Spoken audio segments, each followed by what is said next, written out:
চোখের সামনেই এভাবে দাউ দাউ করে জ্বলছে চারটি পরিবারের বসত বাড়ি। মুহূর্তের মধ্যে পথের ফকির হয়ে গেছে চারটি দিনমজুর পরিবার। চোখে মুখে কত রঙিন স্বপ্ন নিয়ে সুখের আশায় তিলে তিলে তৈরি করেছিলেন সুখের সংসার। চোখের পলকে সব শেষ।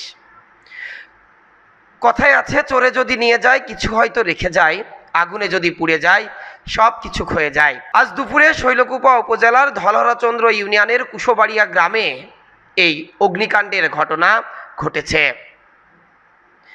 আজ দুপুরে কুশোবাড়িয়া গ্রামের আয়ুব খান, মিলন খান সহ তাদের চারটি পরিবারের সব কিছুই পুড়ে ছাই হয়ে গেছে। এ সময় একটু স্বপ্ন বড় করার জন্য এনজিও থেকে কিস্তিতে তুলে ৭০ মণ পেঁয়াজ কিনেছিলেন, যাতে একটু লাভ হলে বিক্রি করে একটু সুখের আশায় দেখবেন।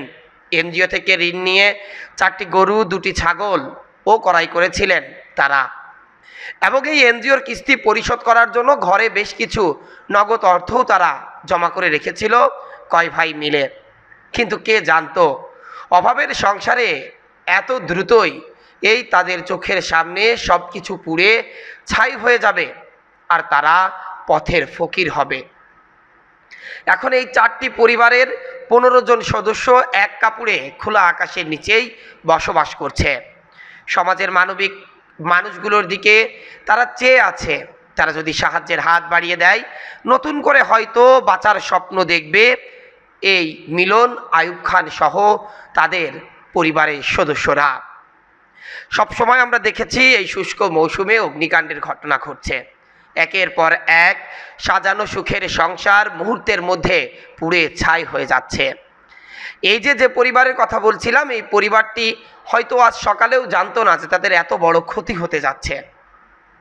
ঘরের মাঝে এখনো ছড়িয়ে ছিটিয়ে রয়েছে সেই ৭০ মণ পেঁয়াজ, যা দেখে আমি হতদম্ব হয়েছি। ঘরে রাখা সরকারি চাউলগুলো পুড়ে একেবারে ছাই হয়ে গেছে। কেমন করে চলবে এই অভাবী দিনমজুর মানুষের সংসার? ইতিমধ্যে রক্তদাতা সংঘ নামের একটি মানবিক সংগঠন তাদের পাশে এসে দাঁড়িয়েছে। আরও বৃহৎভাবে যদি এই অন্যান্য সামাজিক সংগঠন এবং সরকারি পৃষ্ঠপোষক ও রাজনৈতিক ব্যক্তিরা এই পরিবারের পাশে দাঁড়ায়, তাহলে হয়তো নতুন করে বাঁচার স্বপ্ন দেখবে তারা। আসুন এই শুষ্ক মৌসুমে আমরা সতর্ক হই, রান্না বান্না শেষে মাটির চুলা বন্ধ করে রাখি, বৈদ্যুতিক শর্ট সার্কিট থেকে বাঁচার জন্য বৈদ্যুতিক যে জিনিসপত্রগুলো আছে সেগুলো ব্যবহার শেষে বন্ধ করে রাখি। ঘর থেকে বের হওয়ার সময় অবশ্যই বৈদ্যুতিক যে মেইন সুইচটি রয়েছে সেটি বন্ধ করে বের হই। গ্যাসের কাজ শেষে অবশ্যই গ্যাসের চুলাটা বন্ধ রাখবো। এবং একটি কথা বারবার বলতেই হয়, আগুন থেকে বাঁচার জন্য আমাদের আগুনের যে সকল কাজকর্ম সেগুলো করা শেষে অবশ্যই পানি দিয়ে আগুন নিভিয়ে রাখতে হবে। মনে রাখবেন, আপনার সামান্য একটি ভুলের কারণে আপনার সাজানো সুখের সংসার এভাবেই চোখের সামনে ধ্বংস হয়ে যেতে পারে। Desk report, eagle TV news.